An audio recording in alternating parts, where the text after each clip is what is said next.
Hello everyone, welcome back to our online classroom. Today pag-uusapan natin kung paano ba kayo makakahanap ng reliable, ng magandang measure, scale, or questionnaire para sa inyong research paper. So typically, mga student, maganda naman yung ideas nila for research paper. Minsan ang problema lang nila is nahihirapan sila maghanap ng magandang scale or questionnaire, which is a requirement kasi hindi mo ma-analyze yung data mo if in the first place wala kang paraan to record or to wala kang paraan to quantify yung variable of interest ninyo. So kunyari happiness, paano mo susukatin yung happiness, no? So sa demonstration na ito, ipapakita ko sa inyo paano ba kayo makakahanap ng maganda at reliable na measure or scale. Okay. So first, tingnan natin itong sample study na ito. Ang title nito ay Peace of Mind, Academic Motivation, and Academic Achievement in Filipino High School Students. So, kunyari, yung variable of interest natin dito ay peace of mind, or sabihin na natin, peace of mind tapos academic motivation. So, na-inspire ka sa study na to, gusto mong iaralin din yung mga variables na inaral nila. So, sa intro kasi, nandito yung definition ng variable at nandito rin yung related literature. Dinidefine niya kung ano ba yung peace of mind, for example, at pati na rin yung ibang variables tulad ng motivation at saka yung achievement. Pero kung interested kayo kung paano ninyo i-measure yung variables na yan, ang naging style ko dyan or yung technique ko ay dumediretso ako agad sa methodology or method section. Under ng methods, typically yung first na section yan ay participants. So, minsan nilalaktawan ko yan kung gusto ko lang naman makita yung measures nila. Dumediretso ako sa instruments or measures, yung tawag sa ibang journal. No? Pero minsan instruments din. And under nung instruments, makikita ninyo yung per variable, kunyari peace of mind, at kung paano nila sinukat yung variable na yan. So, ngayon, mas nagiging concrete na yung understanding ninyo, no? Di ba? Makikita natin, yung peace of mind, sinukat pala siya gamit yung peace of mind scale, tapos may citation ba? Sinong gumawa ng scale na yan? Si Lee et al. Back in 2013. 7 items itong questionnaire na ito, tapos naglalagay din sila na sample item or items. Ayan, my mind is free and peaceful. I have peace and harmony in my mind. Tapos sa research daw nila, or sa research paper na ito, yung Cronbach alpha, yung reliability ng scale na ito ay 0.72. Pero sa research class ko, ini-encourage ko yung mga student ko na balikan nyo mismo yung article ni Lee et al.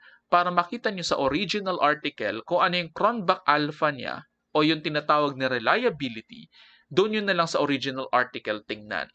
No? Pero okay rin naman ito. Kunyari, hindi nyo mahanap yung original article. I-cite nyo na lang na in the study of Datu in the year 2017, he also used the peace of mind scale among Philippine high school students with a Cronbach's alpha of 0.72. Sir, ano po ba yung cut-off natin sa Cronbach's alpha? According to Nunnally and Bernstein, 1994, ang minimum na Cronbach alpha or internal consistency ay dapat 0.7 pataas, no? 0.7 minimum dapat pataas. Kasi kapag malaki yung or mataas yung Cronbach's alpha, ibig sabihin yan, less prone siya sa error. Kapag yung Cronbach alpha mababa, for example, 0.6, 0.5, or 0.4, ibig sabihin mataas yung chance na makaka-encounter ka ng error, no, or erroneous yung data na makukuha mo. So, balikan natin yung usapan. O kunyari, alam na natin na kay Lee et al. Galing itong measure na ito, samantalang yung academic motivation scale ay ginamit, no, sa research ni Caleon et al. 2015. No? Sabi kasi dito, the modified version. So, hindi ko masasabi kung sila Caleon talaga yung gumawa ng academic motivation scale. Pero sure ako na yung peace of mind scale ay ginawa ni Lee et al. At para makita nyo kung anong article yan, pumunta agad kayo sa references at hanapin natin yung kay Lee. No? Lee and colleagues. Ayan, ito. Ito yun. No? Lee and colleagues 2013, The Construct and Measurement of Peace of Mind. Tapos i-search nyo rin siya sa Google Scholar or using your school, your edu email, no, para ma-access ninyo. Ako kasi na-download ko na siya ahead of time, so ito na yung paper ni Lee et al. And for me to, para makita ko yung 7-item scale na ginawa nila, well, iscan nyo lang yung paper. Madalas nasa mga tables yan, nasa results section, no? So ito yung 7 items ng peace of mind scale na ginawa nila Lee, no? My mind is free and at ease. I feel content and comfortable. My lifestyle gives me feelings, no? So ito yung mga items ng peace of mind. Of course, may mga reverse coded din katulad ng number 5. It's difficult for me to feel settled. Ibig sabihin, pabaliktad itong scoring nito kasi if it's difficult for you to get settled, ibig sabihin, mababa yung peace of mind mo. Okay. So, paano natin malalaman yung Cronbach alpha? Well, hanapin niyo yung Cronbach alpha, no, by reading the paper, or kung wala yung word na Cronbach alpha, pwede yung words na internal consistency or internal reliability. So, try nating hanapin. Ayan, the alpha reliability was 0.91. Ibig sabihin, magandang, highly reliable siya. Maganda siyang measure.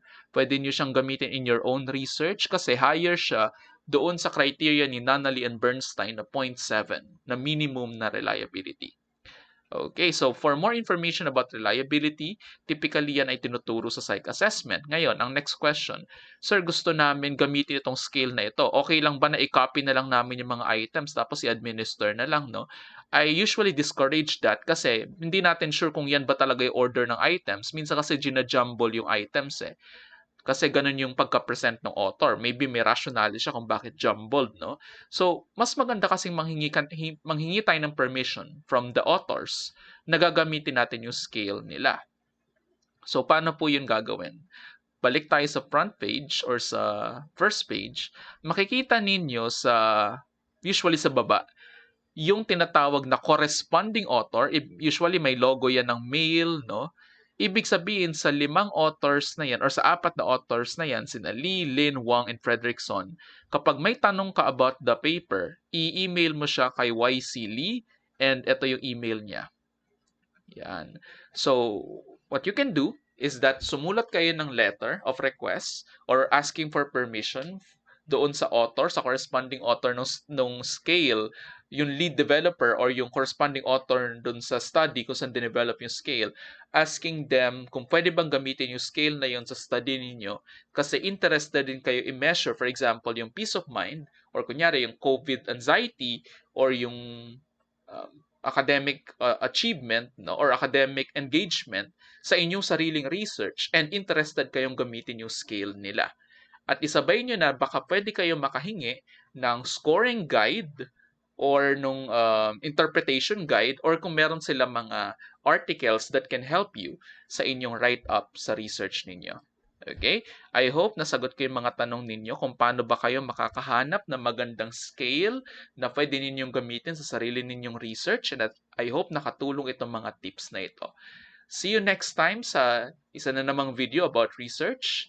Thank you very much and good luck on your research.